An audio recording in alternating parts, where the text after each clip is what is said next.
Ou est-il entré dans un wagon de chemin de fer? C'est une possibilité. Là, effectivement, il avait quasiment aucune chance, heureusement, de faire des victimes.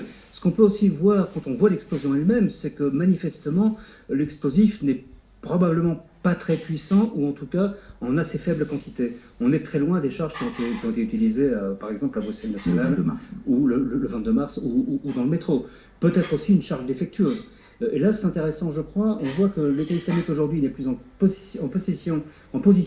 capacité d'envoyer des commandos structurés et des gens qui ont été formés, et donc se repose sur une main-d'œuvre, entre guillemets, locale, amateur, de gens non formés. On a vu à Paris hier soir un homme qui a mélangé maladroitement deux modes opératoires, et à l'arrivée, le seul mort, c'est lui. Il n'a fait aucune victime alors qu'il avait deux armes, une arme de poing de Kalachnikov, des bonbonnes de gaz, et tout ça s'est terminé pour lui, heureusement, dans un fiasco. Donc là, ce genre d'action, à mon avis, on risque de les voir se reproduire, mais dans la plupart des cas, jusqu'à présent en tout cas, elles nous ont fait peu de victimes. Avec un niveau de dangerosité peut-être moins important. Moins important, quoique, soyons prudents. On a vu à Londres, on a vu à Manchester, des choses qui, même faites par des amateurs, peuvent s'avérer mortelles, bien entendu. On peut souligner quand même aussi la réactivité, effectivement, de ces militaires qui sont intervenus, et la nécessité, parce qu'on en a beaucoup débattu, c'est vrai, ces dernières semaines, ces derniers mois, des militaires dans les rues, dans les gares, avec ce niveau de la menace qui, rappelons-le, est toujours au niveau 3 aujourd'hui en Belgique, et apparemment, donc effectivement, cette intervention militaire assez rapide.